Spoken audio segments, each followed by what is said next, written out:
ಕಾವೇರಿ ನೀರು ಹಂಚಿಕೆ ವಿಚಾರದಲ್ಲಿ ಕರ್ನಾಟಕಕ್ಕೆ ಮತ್ತೊಮ್ಮೆ ತೀವ್ರ ಹಿನ್ನಡೆಯಾಗಿದೆ. ತಮಿಳುನಾಡಿಗೆ ಮುಂದಿನ 15 ದಿನಗಳ ಕಾಲ ಪ್ರತಿದಿನ 3500 ಕ್ಯೂಸೆಕ್ ನೀರು ಹರಿಸುವಂತೆ ಕಾವೇರಿ ನೀರು ನಿಯಂತ್ರಣ ಸಮಿತಿ ಶಿಫಾರಸು ಮಾಡಿದೆ. ಬರದ ನಡುವೆ ಕರ್ನಾಟಕಕ್ಕೆ ಆಘಾತ ಎದುರಾಗಿದ್ದು, ಸಮಿತಿಯ ಹೊಸ ನಿರ್ದೇಶನದಿಂದಾಗಿ ರಾಜ್ಯವು ಮುಂದಿನ ಅರ್ಧ ತಿಂಗಳಲ್ಲಿ ಒಟ್ಟು 4.56 ಟಿಎಂಸಿ ನೀರನ್ನ ತಮಿಳುನಾಡಿಗೆ ಹರಿಸಬೇಕಾದ ಅನಿವಾರ್ಯತೆ ಇದೆ. ಸದ್ಯ ಕಾವೇರಿ ಜಲಾಶಯದಲ್ಲಿ 17.039 ಟಿಎಂಸಿ ನೀರಷ್ಟೇ ಬಾಕಿ ಇದೆ. ಸದ್ಯ ಜಲಾಶಯದಲ್ಲಿ 17.039 ಟಿಎಂಸಿ ನೀರಿದೆ. ಇದರಲ್ಲಿ 5 ಟಿಎಂಸಿ ಡೆಡ್ ಸ್ಟೋರೇಜ್ ಆಗಿದೆ. ಹೀಗಾಗಿ 12 ಟಿಎಂಸಿ ಮಾತ್ರ ಬಳಕೆಗೆ ಲಭ್ಯ ಇದೆ. ಇಂದಿನ ಒಳಹರಿವು 2552 ಕ್ಯೂಸೆಕ್ಸ್ ಮತ್ತು ಹೊರಹರಿವು 1745 ಕ್ಯೂಸೆಕ್ಸ್. ಸದ್ಯ ಈವರೆಗೂ 3.5 ಟಿಎಂಸಿ ನೀರನ್ನ ತಮಿಳುನಾಡಿಗೆ ಹರಿಸಲಾಗಿದೆ. ತಮಿಳುನಾಡಿಗೆ ನೀರು ಹರಿಸಲು ಕಾವೇರಿ ನೀರು ನಿಯಂತ್ರಣ ಸಮಿತಿ ಆದೇಶ ಖಂಡಿಸಿ ಮಂಡ್ಯದಲ್ಲಿ ರೈತರು ಬೀದಿಗಿಳಿದು ಪ್ರತಿಭಟಿಸಿದ್ರು. ಸಂಜಯ್ ವೃತ್ತದಲ್ಲಿ ಅರಬೆತ್ತಲೆ ಉರುಳು ಸೇವೆ ಮಾಡಿದ್ರು. ಹೆದ್ದಾರಿ ತಡೆದು ಸರ್ಕಾರದ ವಿರುದ್ಧ ಆಕ್ರೋಶ ಹೊರಹಾಕಿದ್ರು. ರಕ್ತ ಕೊಟ್ಟೆವು, ನೀರು ಬಿಡೆವು ಅಂತ ಘೋಷಣೆ ಕೂಗಿದ್ರು. ತಮಿಳುನಾಡಿಗೆ ನೀರು ಹರಿಸಬೇಕು ಅನ್ನುವಂಥ ನಿಟ್ಟಿನಲ್ಲಿ CWRC ಇವತ್ತು ನಿರ್ಣಯವನ್ನು ಕೈಗೊಂಡಿರುವಂಥದ್ದು. ಈ ಒಂದು ನಿರ್ಣಯವನ್ನು ಖಂಡಿಸಿ ಇವತ್ತು ರೈತ ಸಂಘ ಮತ್ತು ಕನ್ನಡ ಸೇನೆ ಮತ್ತು ವಿವಿಧ ಸಂಘಟನೆಗಳು ಪ್ರತಿಭಟನೆಯನ್ನು ನಡೆಸ್ತಾ ಇರುವಂಥದ್ದು. ರಸ್ತೆಯಲ್ಲಿ ಕುಳಿತು ಒಂದು ಪ್ರತಿಭಟನೆ ನಡೆಸ್ತಾ ಇರುವಂಥದ್ದು. ವಿದ್ಯಾರ್ಥಿಗಳು ಕೂಡ ಈ ಒಂದು ಪ್ರತಿಭಟನೆಗೆ ಸಾಥನ್ನು ಕೊಟ್ಟಿರುವಂಥದ್ದು. ತಮಿಳುನಾಡು ರೈತರುಗಳು ಬೆಳೆ ಬೆಳೆಯೋಕ್ಕೆ ನೀರು ಬಿಡ್ತಾ ಇರುವಂಥದ್ದು. ಸರ್, ನಮ್ಮ ಜಿಲ್ಲೆಗೆ ಏನಂತ ಹೇಳಿದ್ರು ಅಂದರೆ, ನೀವು ಮಳೆ ಈಗಿಲ್ಲ, ಯಾಕೆಂದರೆ ಮಳೆ ಖಂಡಿತ ಇಲ್ಲ, ಕಡಿಮೆ ಆಗದೆ ಮಳೆ ಪ್ರಭಾವ. ಹಂಗಾಗಿ ನಮ್ಮ ಜಿಲ್ಲೆಗೆ ಏನಂತ ಹೇಳಿದ್ರು ಮುಖ್ಯಮಂತ್ರಿಯವರು, ನೀವು ಯಾವುದೇ ಕಾರಣಕ್ಕೂ ಬೆಳೆ ಬೆಳಿಬೇರಿ ಅಂತ ಹೇಳಿದ್ರು. ಆದರೆ ಅದೇ ರೀತಿ ತಮಿಳ್ನಾಡಿಗೆ 3,000 ಕ್ಯೂಸೆಕ್ಸ್ ನೀರು ಬಿಡ್ತಾವ್ರೆ 15 ದಿನ ಅಂದರೆ ನಮ್ಮ ಜೀವನ ಏನು ಬೇಕು? ಮರಣ ಶಾಸನ ಈ ಸರ್ಕಾರ ನಮ್ಮ ಮೇಲೆ ಬರೀತಾ ಇದೆ. ಈ ಸರ್ಕಾರ ಪತನ ಆಯ್ತದೆ. ಮುಖ್ಯಮಂತ್ರಿಗಳು ಎಚ್ಚೆತ್ತು ಈ ತಕ್ಷಣ ತಮಿಳ್ನಾಡು ಬಿಡ್ತಾ ಇರುವಂಥ ನೀರನ್ನ ತಕ್ಷಣ ನಿಲ್ಲಿಸಿ. ತಮಿಳ್ನಾಡಿಗೆ ವಾಟರ್ ಮ್ಯಾನ್ ತರ ನೀವು ನೀರೇನಾರ ಬಿಟ್ರೆ ನಿಮ್ಮನ್ನ ಮುಖ್ಯಮಂತ್ರಿ ಸ್ಥಾನದಿಂದ ಕೆಳಕಿಳಿಸುವಂತ ಕೆಲಸವನ್ನ ಕಾವೇರಿ ಕೊಳ್ಳದ ರೈತರು ಮಾಡಬೇಕಾಗುತ್ತೆ. ಈ ತಕ್ಷಣವೇ ನೀವು ಸರ್ವಪಕ್ಷದ ಸಭೆಯನ್ನ ಕರೆದಿ ನೀವು ನೀರು ಬಿಡಬಾರ್ದು ಅನ್ನೋ ನಿಲುವಿಗೆ ನೀವೇನಾರ ಬಂದ್ರೆ ನಿಮ್ಮನ್ನ ನಾವು ಅಭಿನಂದಿಸ್ತೀವಿ. ಬಿಟ್ರೆ ಉಗ್ರವಾದ ಚಳವಳಿಯನ್ನ ನಾವು ಹಮ್ಮಿಕೊಳ್ತೀವಿ ಅನ್ನೋ ಎಚ್ಚರಿಕೆಯನ್ನ ಕೊಡ್ತಾ ಇದ್ದೀವಿ. ಒಂದು ವೇಳೆ ನೀರು ಬಿಟ್ರೆ ರಾಜ್ಯಕ್ಕೆ ಬೆಂಕಿ ಬೀಳುತ್ತೆ ಅಂತ ಕನ್ನಡ ಪರ ಹೋರಾಟಗಾರ ವಾಟಾಳ್ ನಾಗರಾಜ್ ಎಚ್ಚರಿಸಿದ್ದಾರೆ.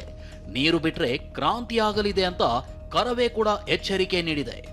ಬೇಕಲ್ಲ ಅಜೆಂಡ, ಬೇಕಲ್ಲ, ಏನಿದೆ ಅಜೆಂಡ? ನೀರೇನಾದ್ರೂ ಬಿಟ್ರೆ ಇಡೀ ರಾಜ್ಯ ಬೆಂಕಿ ಬೀಳುತ್ತೆ. ಹುಷಾರ್. ನಮ್ಮ ಜನರ ಹಿತವನ್ನ ಬಲಿ ಕೊಟ್ಟೇನಾದ್ರೂ ತಮಿಳುನಾಡಿಗೆ ನೀರು ಕೊಟ್ಟಿದ್ದೇ ಹೇಳಿದ್ರೆ ಇಡೀ ಕರ್ನಾಟಕದೊಳಗಡೆ ಕರ್ನಾಟಕ ರಕ್ಷಣಾ ವೇದಿಕೆ ಭಾರಿ ಕ್ರಾಂತಿಕಾರಿ ಹೋರಾಟಗಳನ್ನ ಮಾಡಬೇಕಾಗುತ್ತೆ. ನಮ್ಮಲ್ಲಿ ಮಳೆಯೇ ಇಲ್ಲ, ವರ್ಷ ಪೂರ್ತಿ ಕುಡಿಯೋ ನೀರು ಬೇಕು. ಹೀಗಾಗಿ ಸಿಎಂ ಡಿಕೆ ಶಿವಕುಮಾರ್ ಜೊತೆ ಚರ್ಚಿಸಿ ನಿರ್ಧರಿಸ್ತೀವಿ ಅಂತ ಜಲಸಂಪನ್ಮೂಲ ಸಚಿವ ರಾಮಲಿಂಗಾರೆಡ್ಡಿ ಹೇಳಿದ್ದಾರೆ. ಅವರು 3,500 ಕ್ಯೂಸೆಕ್ಸ್ ನೀರು 15 ದಿನಕ್ಕೆ ಬಿಡಿ ಅಂತ ಹೇಳಿದ್ದಾರೆ. ಅದತ್ರ 4 TMC ಅಷ್ಟು ನಮಗೆ ನೀರು ಬೇಕಾಗುತ್ತೆ. CWMAಗೆ ಅಪೀಲ್ ಹೋಗ್ಬೋದು, ಅದು ತೀರ್ಮಾನ ಮಾಡಬೇಕು. ಅಪೀಲ್ ಹೋಗಬೇಕು ಬೇಡ ಅಂತ ಮುಖ್ಯಮಂತ್ರಿಗಳ ಹತ್ರ ಚರ್ಚೆ ಮಾಡಿ ತೀರ್ಮಾನ ತಗೊಳ್ತೀವಿ. ಮಳೆ ಬಾರದ ಹಿನ್ನೆಲೆಯಲ್ಲಿ ಕಾವೇರಿ ನೀರು ಕಡಿಮೆ ಇದೆ. ಕುಡಿಯೋ ನೀರು ಇಟ್ಕೊಂಡು ತಮಿಳುನಾಡಿಗೆ ಕೊಡಬೇಕಾಗುತ್ತೆ. ಆದ್ರೂ ಮುಖ್ಯಮಂತ್ರಿಗಳು ಏನ್ ಹೇಳ್ತಾರೋ ಅದೇ ಅಂತಿಮ ಅಂತ ಸಚಿವ ಡಾಕ್ಟರ್ ಯತೀಂದ್ರ ಸಿದ್ದರಾಮಯ್ಯ ಹೇಳಿದ್ದಾರೆ. ಸಮುದ್ರಕ್ಕೆ ವ್ಯರ್ಥವಾಗಿ ಕಾವೇರಿ ನೀರು ಹರಿದು ಹೋಗ್ತಿದೆ ಅಂತ ಮೊನ್ನೆಯಷ್ಟೇ ತಮಿಳುನಾಡಿಗೆ ಹೋಗಿದ್ದ ಸಂದರ್ಭದಲ್ಲಿ ಮಂಡ್ಯ ಶಾಸಕ ಗಾಣಿಗ ರವಿಕುಮಾರ್ ಚಿದಂಬರಂ ಜಿಲ್ಲೆಯಲ್ಲಿ ವಿಡಿಯೋ ಮಾಡಿದ್ದಾರೆ. ಚಿದಂಬರಂ ಜಿಲ್ಲೆಯಲ್ಲಿ ನೋಡಿ, ಇಲ್ಲಿಂದ ಅಲ್ಲಿವರೆಗೂ ಕಾವೇರಿ ನದಿ ಹರಿಯುವಂಥ ದೊಡ್ಡ ಹೊಳೆ ಇದು ನಮ್ಮ ಕಾವೇರಿ ನದಿ. ನಾವು ನೀರಿಲ್ಲ ಏನೂ ಇಲ್ಲ ಅಂತ ಅಳ್ತಾ ಇದ್ದೀವಿ. ಸಮುದ್ರಕ್ಕೆ ನೋಡಿ ನೀರು ಹೆಂಗೆ ಹೋಗ್ತಾ ಇದೆ. ಮೇಕೆದಾಟು ಇಲ್ಲಿ ತೋರ್ಸಪ್ಪ, ನೀರು ತೋರ್ಸಲ್ಲಿ. ಮೇಕೆದಾಟು ಯಾಕೆ ಆಗಬೇಕು ಅಂದರೆ ಈ ನೀರು ಸುಮ್ಮನೆ ಹರಿದು ಸಮುದ್ರಕ್ಕೆ ಹೋಗ್ತದಲ್ಲ, ಇದನ್ನು ತಡೆದು ಅಲ್ಲಿ ಮೇಕೆದಾಟು ಕಟ್ಟಿದ್ರೆ ನಮಗೂ ನೀರಾಗುತ್ತೆ, ಇವ್ರಿಗೂ ನೀರಾಗುತ್ತೆ. ತಮಿಳುನಾಡಿಗೆ ಒಂದು ಹನಿನೂ ನೀರು ಬಿಡಬಾರದು. ಕಾವೇರಿ ನೀರು ನಿಯಂತ್ರಣ ಸಮಿತಿಗೆ ಮೇಲ್ಮನವಿ ಸಲ್ಲಿಸಬೇಕು. ಕೂಡಲೇ ಮುಖ್ಯಮಂತ್ರಿಗಳು ಸರ್ವಪಕ್ಷ ಸಭೆ ಕರೆಯಬೇಕು ಅಂತ ವಿಪಕ್ಷ ನಾಯಕ ಆರ್ ಅಶೋಕ್ ಒತ್ತಾಯಿಸಿದ್ದಾರೆ. ಇನ್ನು ಮುಖ್ಯಮಂತ್ರಿಗಳು ಮನೆಗೆ ಮಾರಿ ಊರಿಗೆ ಉಪಕಾರಿ ಅನ್ನೋ ರೀತಿಯಾಗಿದ್ದಾರೆ ಅಂತ ಬಿಜೆಪಿ ರಾಜ್ಯಾಧ್ಯಕ್ಷ ವಿಜಯೇಂದ್ರ ಕಿಡಿಕಾರಿದ್ದಾರೆ.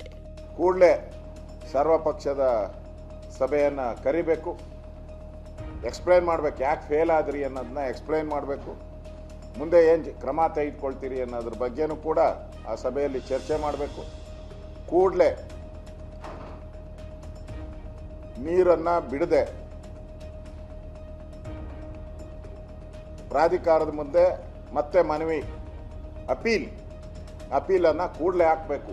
ಮಾನ್ಯ ಮುಖ್ಯಮಂತ್ರಿಗಳ ನಡವಳಿಕೆನ ಗಮನಿಸ್ತಾ ಇದ್ರೆ ಮನೆಗೆ ಮಾರಿ ಊರಿಗೆ ಉಪಕಾರಿ ಅಂದಂತಾಗಿದೆ ಅವರ ನಡವಳಿಕೆ.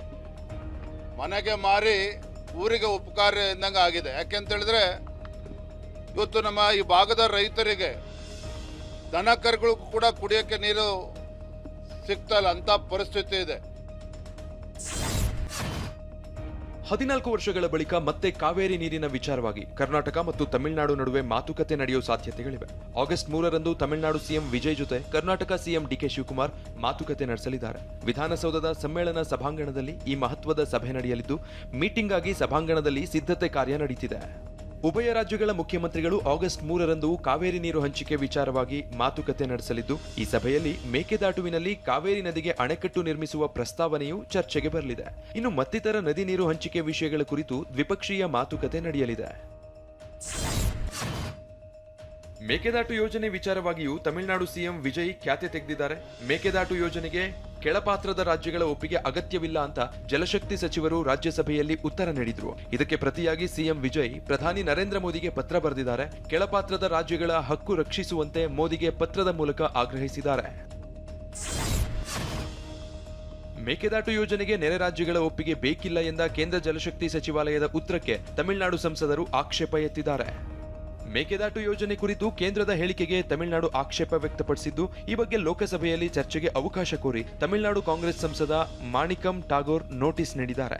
ಜಲಶಕ್ತಿ ಇಲಾಖೆ ರಾಜ್ಯ ಸಚಿವರ ಹೇಳಿಕೆಗೆ ತೀವ್ರ ಅಸಮಾಧಾನ ಹೊರಹಾಕಿದ್ದಾರೆ. ತಮಿಳುನಾಡಿನ ರೈತರ ಹಿತಾಸಕ್ತಿಯನ್ನ ಕೇಂದ್ರ ಸರ್ಕಾರ ನಿರ್ಲಕ್ಷಿಸ್ತಾ ಇದೆ. ಮೇಕೆದಾಟು ಯೋಜನೆಗೆ ಯಾವುದೇ ಅನುಮತಿ ನೀಡದಂತೆ ಒತ್ತಾಯಿಸಿದೆ. ಕೇಂದ್ರ ಒಕ್ಕೂಟ ವ್ಯವಸ್ಥೆಯ ಅಡಿ ತಟಸ್ಥವಾಗಿ ಕಾರ್ಯನಿರ್ವಹಿಸಬೇಕು. ತಮಿಳುನಾಡಿನ ಆಕ್ಷೇಪಣೆ ಪರಿಗಣಿಸದೆ ಮುಂದಿನ ನಿರ್ಧಾರ ಕೈಗೊಳ್ಳಬಾರದು. ರೈತರ ಹಿತರಕ್ಷಣೆ ಮತ್ತು ನೀರಿನ ಹಕ್ಕಿಗಾಗಿ ಹೋರಾಟ ನಡೆಯಲಿದೆ ಅಂತ ಎಚ್ಚರಿಸಿದ್ದಾರೆ. ಶಿಕ್ಷಣ ಇಲಾಖೆಯ ವಿವಿಧ ಶಿಕ್ಷಕರ ಹುದ್ದೆಗಳ ಭರ್ತಿಗೆ ಆಗ್ರಹಿಸಿ ಫ್ರೀಡಂ ಪಾರ್ಕ್ನಲ್ಲಿ ವಿದ್ಯಾರ್ಥಿಗಳು ಪ್ರತಿಭಟನೆಗಿಳಿದಿದ್ದಾರೆ. ವೃಂದ ಮತ್ತು ನೇಮಕಾತಿಯಲ್ಲಿ ತಿದ್ದುಪಡಿ ತರುವುದು, ಇನ್ನು ದೈಹಿಕ, ಚಿತ್ರಕಲೆ, ಸಂಗೀತ ಶಿಕ್ಷಕರನ್ನ ಕೂಡಲೇ ನೇಮಕಾತಿ ಆಗಬೇಕು. 15,000 ಶಿಕ್ಷಕರ ನೇಮಕಾತಿಯಲ್ಲಿ ಅರ್ಜಿ ಸಲ್ಲಿಸಲು ಅವಕಾಶ ನೀಡಬೇಕು. 72,000 ಹುದ್ದೆಗಳಲ್ಲಿ ವಿಶೇಷ ಶಿಕ್ಷಕರ ನೇಮಕಾತಿಯಾಗಬೇಕು. ಜೊತೆಗೆ ಕಲ್ಯಾಣ ಕರ್ನಾಟಕ ಭಾಗದಲ್ಲಿ ಶಾಲಾ ಶಿಕ್ಷಕರ ಹುದ್ದೆಗಳ ಭರ್ತಿ ಆಗಬೇಕು ಸೇರಿದಂತೆ ಹಲವು ಆಗ್ರಹಗಳನ್ನಿಟ್ಟು ವಿದ್ಯಾರ್ಥಿಗಳು ಹೋರಾಟಕ್ಕಿಳಿದಿದ್ದಾರೆ. ಖಾಲಿ ಹುದ್ದೆಗಳ ಭರ್ತಿಗೆ ಆಗ್ರಹಿಸಿ ಉದ್ಯೋಗಾಕಾಂಕ್ಷಿಗಳು ನಡೆಸ್ತಾ ಇದ್ದ ಪ್ರತಿಭಟನೆಯಲ್ಲಿ ರಾಜ್ಯ ಬಿಜೆಪಿ ಅಧ್ಯಕ್ಷ ವಿಜಯೇಂದ್ರ, ಪರಿಷತ್ ಪ್ರತಿಪಕ್ಷ ನಾಯಕ ಛಲವಾದಿ ನಾರಾಯಣಸ್ವಾಮಿ ಸಹ ಭಾಗಿಯಾಗಿದ್ರು. ಸಂಪುಟ ವಿಸ್ತರಣೆ ಸಂಬಂಧ ದೆಹಲಿಯ ಲೋಧಿ ಎಸ್ಟೇಟ್ನಲ್ಲಿರುವ ಎಐಸಿಸಿ ಪ್ರಧಾನ ಕಾರ್ಯದರ್ಶಿ ಕೆಸಿ ವೇಣುಗೋಪಾಲ್ ನಿವಾಸದಲ್ಲಿ ರಾಜ್ಯ ನಾಯಕರು ಸಭೆ ನಡೆಸಿದರು. ಸಿಎಂ ಡಿಕೆ ಶಿವಕುಮಾರ್, ಮಾಜಿ ಸಿಎಂ ಸಿದ್ದರಾಮಯ್ಯ ಹಾಗೂ ಕೆಪಿಸಿಸಿ ಅಧ್ಯಕ್ಷ ಬಿಕೆ ಹರಿಪ್ರಸಾದ್ ಜೊತೆ ವೇಣುಗೋಪಾಲ್ ಸಭೆ ನಡೆಸಿದರು. ಇನ್ನು ನಾಳೆ ಸಂಜೆ 4:30ಕ್ಕೆ ಡಿಕೆ, ಸಿದ್ದರಾಮಯ್ಯ ಹಾಗೂ ಬಿಕೆ ಹರಿಪ್ರಸಾದ್ ಜೊತೆ ರಾಹುಲ್ ಗಾಂಧಿ ಸಭೆ ನಡೆಸಲಿದ್ದಾರೆ. ರಾಹುಲ್ ನಿವಾಸ 10 ಜನಪಥ್ನಲ್ಲಿ ಸಭೆ ನಡೆಯಲಿದ್ದು, ಸಂಪುಟ ಸಚಿವರ ಅಂತಿಮ ಪಟ್ಟಿ ಸಿದ್ಧವಾಗಲಿದೆ. ಇನ್ನು ಜುಲೈ 30ರ ಸಂಜೆ 5 ಗಂಟೆಗೆ ಪ್ರಮಾಣ ವಚನ ಕಾರ್ಯಕ್ರಮ ನಡೆಯಲಿದೆ. ಈ ಸಂಬಂಧ ಲೋಕಭವನಕ್ಕೆ ಸಿಎಂ ಕಚೇರಿಯಿಂದ ಮೌಖಿಕ ಮಾಹಿತಿ ನೀಡಲಾಗಿದೆ. ಲೋಕಸಭೆಯಲ್ಲಿ ಸಂಸದೀಯ ವ್ಯವಹಾರಗಳ ಸಚಿವ ಕಿರಣ್ ರಿಜಿಜು ಸಾರ್ವಜನಿಕ ಪರೀಕ್ಷಾ ಅಕ್ರಮಗಳ ತಡೆ ತಿದ್ದುಪಡಿ ಬಿಲ್ ಪ್ರಸ್ತಾಪಿಸಿ ಸರ್ಕಾರ ಚರ್ಚೆಗೆ ಸಿದ್ಧವಿದೆ ಅಂತ ಹೇಳಿದ್ರು. ಈ ವೇಳೆ ಪ್ರಮುಖ ವಿಧೇಯಕದ ಬಗ್ಗೆ ಚರ್ಚೆ ನಡೆಯುವಾಗ ಪ್ರಧಾನಿ ಮೋದಿ, ಅಮಿತ್ ಶಾ ಅನುಪಸ್ಥಿತಿ ಬಗ್ಗೆ ಕೆಸಿ ವೇಣುಗೋಪಾಲ್ ಆಕ್ಷೇಪ ವ್ಯಕ್ತಪಡಿಸಿದ್ರು. To address the concern of the students of this country and youth of this country.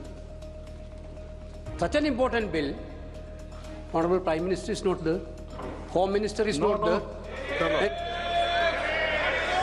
Venugopal ಆಕ್ಷೇಪದ ನಡುವೆಯೂ ಸ್ಪೀಕರ್ ಓಂ ಬಿರ್ಲಾ ಚರ್ಚೆಗೆ ಅವಕಾಶ ನೀಡಿದ್ರು. ಚರ್ಚೆ ಆರಂಭಿಸಿದ ಕೇಂದ್ರ ಸಚಿವ ಜಿತೇಂದ್ರ ಸಿಂಗ್, ಯುಪಿಎ ಸರ್ಕಾರದ ಅವಧಿಯಲ್ಲೂ ಪರೀಕ್ಷಾ ಅಕ್ರಮ ನಡೆದಿದೆ ಎಂದರು. ಜಿತೇಂದ್ರ ಸಿಂಗ್ ಹೇಳಿಕೆಗೆ ವಿಪಕ್ಷ ನಾಯಕರು ಆಕ್ಷೇಪ ವ್ಯಕ್ತಪಡಿಸಿದ್ರು. ಬಳಿಕ ಗೌರವ್ ಗೊಗೋಯ್ ಮಾತನಾಡಿ, ಪ್ರಶ್ನೆ ಪತ್ರಿಕೆ ಸೋರಿಕೆ ತಡೆ ವಿಧೇಯಕ ಕೇವಲ ಕಣ್ಣೊರೆಸುವ ತಂತ್ರ ಅಂತ ವಾಗ್ದಾಳಿ ನಡೆಸಿದ್ರು. मुझे यहाँ ಲೋಕಸಭೆಯಲ್ಲಿ ಸಂಸದೆ ಪ್ರಿಯಾಂಕಾ ಗಾಂಧಿ ಪ್ರಧಾನಿ ಮೋದಿ ಮತ್ತು ಅಮಿತ್ ಶಾ ವಿರುದ್ಧ ವಾಗ್ದಾಳಿ ನಡೆಸಿದ್ರು. ದೆಹಲಿಯಲ್ಲಿ ನಡೆದ ವಿದ್ಯಾರ್ಥಿಗಳ ಪ್ರತಿಭಟನೆ ವೇಳೆ ಪೆಲೆಟ್ ಗನ್ ಬಳಸಲು ಅನುಮತಿ ಕೊಟ್ಟವರ್ಯಾರು? ವಿದ್ಯಾರ್ಥಿಗಳ ಮೇಲೆ ಪೆಲೆಟ್ ಗನ್ ಬಳಸುವ ಅಗತ್ಯವೇನಿತ್ತು ಅಂತ ಪ್ರಶ್ನಿಸಿದ್ರು. आदरणीय गृह मंत्री महोदय जी से पूछना चाहती हूँ कि क्या जरूरत थी एक मासूम बच्ची पर इस तरह दमन करने की? क्या जरूरत थी उन छात्रों पर आंसू गैस चलवाने की, उन पर लाठियां बरसाने की, उन पर वाटर कैनन्स चलवाने की? क्या जरूरत थी उन नौजवान लड़कियों को जलील करते हुए उनके कपड़े फाड़ने की, उनको बेरहमी से गंदी तरह पिटवाने की? ಇನ್ನು ಲಾಠಿ ಚಾರ್ಜ್ನಿಂದ ಸರ್ಕಾರದ ವಿಶ್ವಾಸಾರ್ಹತೆಗೆ ಹೊಡೆತ ಬಿದ್ದಿದೆ ಅಂತ ಪ್ರಿಯಾಂಕಾ ಗಾಂಧಿ ಹೇಳಿದ್ರು. ಕೇಂದ್ರದ ಮಾಜಿ ಶಿಕ್ಷಣ ಸಚಿವ ಧರ್ಮೇಂದ್ರ ಪ್ರಧಾನ್ ಅವರನ್ನ ಬಿಜೆಪಿ ನಾಯಕರು ಸ್ವಾಗತಿಸಿದ ಬಗ್ಗೆ ಪ್ರಿಯಾಂಕಾ ಗಾಂಧಿ ಕಿಡಿಕಾರಿದ್ದಾರೆ. ಎಂಥ ಪರಿಸ್ಥಿತಿಯಲ್ಲಿ ಧರ್ಮೇಂದ್ರ ಪ್ರಧಾನ್ ರಾಜೀನಾಮೆ ನೀಡಿದ್ದಾರೆ, ಆದರೆ ಅವರನ್ನ ಯಾರೋ ಸೂಪರ್ ಸ್ಟಾರ್ ಎನ್ನುವಂತೆ ಸ್ವಾಗತಿಸಲಾಗಿದೆ ಅಂತ ಕಿಡಿಕಾರಿದ್ದಾರೆ. किन परिस्थितियों ने इन्होंने इस्तीफा दिया और फिर उनका यहाँ पे स्वागत हो रहा है जैसे कोई सुपरस्टार का आगमन हो रहा है? इस सरकार में कोई विश्वास नहीं कर सकता. आज भी स्टूडेंट्स को परेशान किया जा रहा है. मैंने देखा कुछ इंस्टाग्राम के हैंडल जिसमें लड़कियों की फोटो चिपका रहे, मतलब पोस्ट किए हुए और कहा है कि इन लोगों ने ऐसा ऐसा किया. ये क्या बात है? या तो आप बातचीत कर रहे हैं या आप इस समस्या को सुलझाना चाहते हैं या फिर सब स्टूडेंट्स के आप पीछे पड़े हुए हैं और आप उनको दबाना चाहते हैं. अभी ಬಿಜೆಪಿ ಅತ್ಯಾಚಾರಿಗಳನ್ನ ಸಮರ್ಥಿಸುವ ವ್ಯಕ್ತಿಯನ್ನ ಶಿಕ್ಷಣ ಸಚಿವರಾಗಿ ನೇಮಿಸಿದೆ ಅಂತ ರಾಹುಲ್ ಗಾಂಧಿ ಕಿಡಿಕಾರಿದ್ದಾರೆ. ಸಂಪುಟದಲ್ಲಿ ತುಂಬಾ ಸಚಿವರು ಇದ್ದಾರೆ, ಯಾರನ್ನಾದರೂ ಆಯ್ಕೆ ಮಾಡಬಹುದಾಗಿತ್ತು, ಆದರೆ ಅತ್ಯಾಚಾರಿಗಳನ್ನು ರಕ್ಷಿಸುವ ವ್ಯಕ್ತಿಯನ್ನ ಆಯ್ಕೆ ಮಾಡಲಾಗಿದೆ ಅಂತ ತೀವ್ರ ವಾಗ್ದಾಳಿ ನಡೆಸಿದ್ದಾರೆ. The BJP puts a man who is a defender of rapists. That's the most filthy type of man. There can be no filthier man than somebody who says that rapists need protection. That is the education minister of India today. It's strange. It's a strange reaction from the Prime Minister that there are so many people in his cabinet. He could have chosen any one of them. But he chooses a person who protects rapists. It's quite amazing. ಪ್ರಧಾನಿ Modi selfie video shorts ಅನ್ನ ತೆಗೆದುಹಾಕಿದ್ದಕ್ಕೆ meta ಸಂಸ್ಥೆ ಸ್ಪಷ್ಟನೆ ನೀಡಿದೆ. ತಾಂತ್ರಿಕ ದೋಷದಿಂದ video ತೆಗೆಯಲಾಗಿದೆ ಅಂತ meta ಸ್ಪಷ್ಟನೆ ನೀಡಿದೆ. Modi selfie video shorts viral ಬೆನ್ನಲ್ಲೇ ಈ ಘಟನೆ ನಡೆದಿದೆ. ಘಟನೆ ಬೆನ್ನಲ್ಲೇ ಮೆಟಾ ಸಂಸ್ಥೆ ಕ್ಷಮೆ ಯಾಚಿಸಿದೆ. ಆಕಸ್ಮಿಕವಾಗಿ ಕೆಲವು ವಿಡಿಯೋ ಡಿಲೀಟ್ ಆಗಿದೆ ಅಂತ ಹೇಳಿಕೆ ಬಿಡುಗಡೆ ಮಾಡಿದೆ.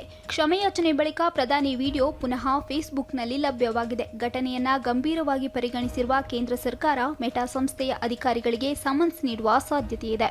ಇನ್ನು ಇನ್ಸ್ಟಾಗ್ರಾಂನಲ್ಲಿ ಮೋದಿ ಫಾಲೋವರ್ಸ್ ಸಂಖ್ಯೆ 105 ಮಿಲಿಯನ್ಗೆ ಏರಿಕೆಯಾಗಿದೆ. ಒಂದೇ ವಾರದಲ್ಲಿ 4 ಮಿಲಿಯನ್ ಫಾಲೋವರ್ಸ್ ಹೆಚ್ಚಾಗಿದ್ದಾರೆ. ಪ್ರಧಾನಿ ಮೋದಿ ಇನ್ಸ್ಟಾ ವಿಡಿಯೋ ಬಗ್ಗೆ ಲೋಕಸಭೆಯಲ್ಲಿ ಮಾತನಾಡಿದ ಪ್ರಿಯಾಂಕಾ ಗಾಂಧಿ, ಜೆನ್ಸಿಗಳ ಮನಸ್ಸು ಗೆಲ್ಲಲು ಪ್ರಧಾನಿ ಮೋದಿ ಬದಲಿಸಬೇಕಿರೋದು ಕ್ಯಾಮೆರಾ ಆಂಗಲ್ ಅಲ್ಲ, ಬದಲಿಗೆ ಹೃದಯದ ಆಂಗಲ್ ಅಂತ ಹೇಳಿದ್ರು. आप जेनजी का भरोसा वापस जीतना चाहते हैं तो नए नए एंगल से अपने फोन से नए नए वीडियो बनाने से नहीं होगा.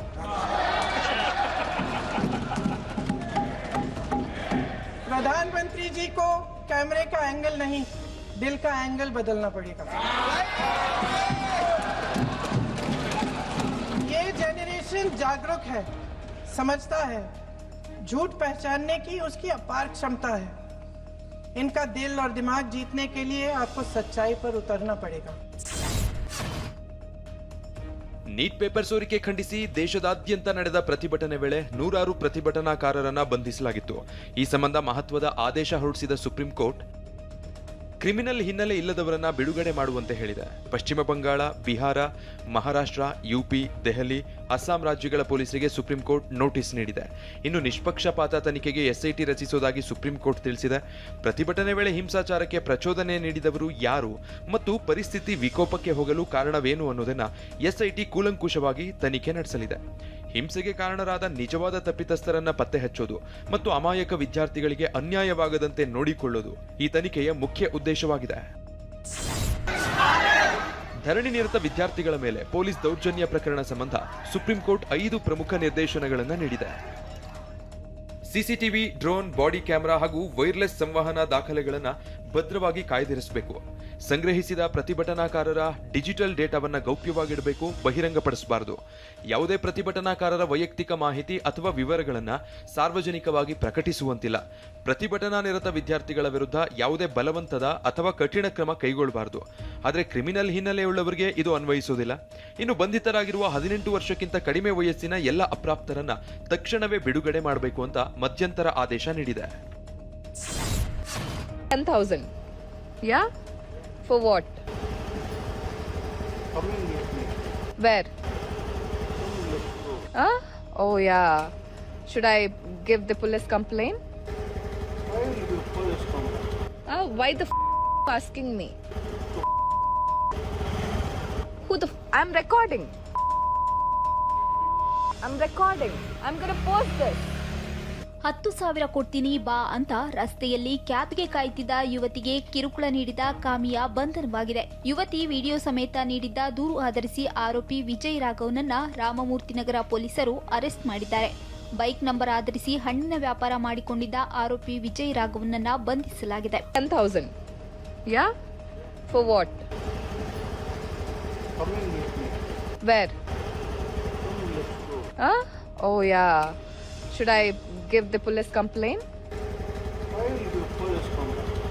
Why the asking me? Who the I'm recording. I'm gonna post this.